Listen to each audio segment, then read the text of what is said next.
My name is Nathan Koetters. I'm the social studies teacher here at Quincy Notre Dame. I teach world history, which is mostly freshmen, and then consumer economics, which is mostly a sophomore class. I've been at Q&D, this is my 7th year, and my 15th year overall in education. I will say this year, even after 15 years with the whole COVID thing, and then also kind of realigning our curriculum to be more suited with the elementary school and what they're doing, it is like being a first year teacher all over again, so that's always fun. But a few things that the students are going to need, just to kind of be prepared for class and be ready for class, especially logging into class in the morning or whenever the day starts. If they go to Shobi, which again, that's the app we use for homework, for me to get them homework and for them to turn homework in. Each of the classes has a class discussion, and so when they go up there, there's always going to be an invite. So if they click onto this Meet Google, it'll take them right to the class for today, which is all over me, so I'll get off of that. I usually try to set that up as soon as the last period bell rings, so that they get out of their last class. If they're at home trying to stream, they can get in. Usually it's ready to go. Sometimes if I have to wipe down desk, if that takes me a little bit longer, if a student has a question that I'm dealing with, I might be a little bit behind, but the fact that it's in there, they are always able to log in to that. So that's one thing I try to stress is, once their other class is over, to, as soon as they can, log in to my class. We've gotten better at it, but there are sometimes, we might be waiting 3-4 minutes after the bell rings before we can start class. So I just always try to, emphasize, as soon as that class is over, log into the next class, because it's always there, it's always available for them to log in. The other thing that I try to stress with the kids, again, Shobi is a good app to do get homework from the teacher. It's where they need to turn their homework in after they're done. It's not a good app to do homework in, okay? And if you ask them, hopefully they can tell you, because I've tried to stress it a lot of times. Shobi needs the internet, so if they're doing homework and the internet cuts out, or the app shuts down, or whatever happens with technology, that homework can be lost. And I've seen it a number of times where they have almost the entire thing finished, something happens, goes wrong, and now that work is gone and they got to start over. So what I always, again, stress to the students is when they have an assignment, like in this case 2-1, they would open that assignment up, click on it, go up to the plus sign, share it, and then they would go and share it into Metamoji. This is Metamoji Note, what I call the old Trapper Keeper, if you remember those. This is where you would do your homework, where you would store your homework.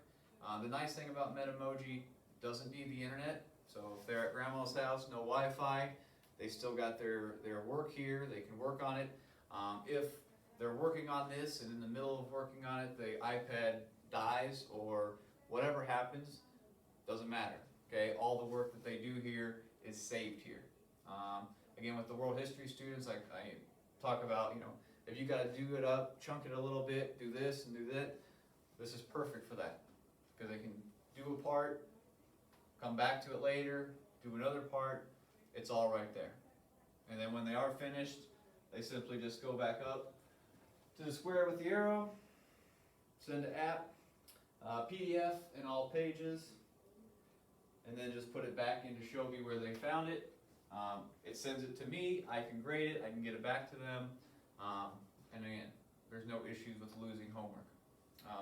Again, in both of my classes, World History and Economics, students can correct assignments.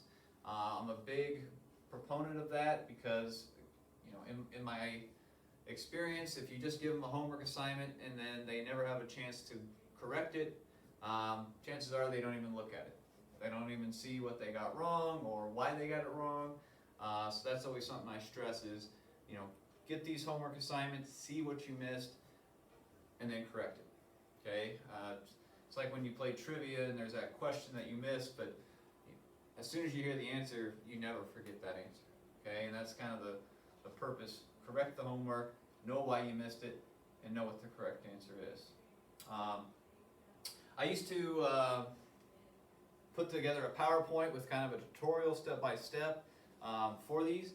The fact that we're using some new apps this year that we haven't used in the past, that's still in the works. So when I do have that done, I'll email that to all the parents. The last thing I would say is Nearpod. So Nearpod replaces Apollo. If anyone remembers students ever talking about Apollo, we use that quite a bit in my class especially. But this is just kind of an interactive lecture. It allows for PowerPoints and different images that we're discussing, but then we'll also kind of intertwine questions and debate and things like that, especially for the students online that are streaming it, so that they're still interactive and in touch with the class. And what I've told students is, if we're going to use that day, the code will be up there. And usually, as soon as I sign into Google Meets, I'll put that code up there so they can log onto that. The nice thing about this, again, I can see how many students have logged in. I can see who's online. I can even click. This is from the previous hour. It's still running, and I can see who's there. Okay, and then this is usually even more than the attendance on Google Meet. This is what I'm using to see. Okay, are the students that are at home, are they participating? Are they with the rest of the class? And so this has been good to work with, but there's still things my first year learning, using it. So once I know more, I'll get it to you. Again, if you've got any questions, this was pretty short. Again, please don't feel free to email me. Again, nkoetters@quincynotterdame.org. Again, this is a new experience for all of us. Hopefully this will be better than last quarter, just because I think we are more intentionally trying to get more interaction with the students that are at home, they're streaming, but we can still communicate with them, talk to them, and still get them a great educational experience. So please feel free to email me with any questions, any concerns that you have.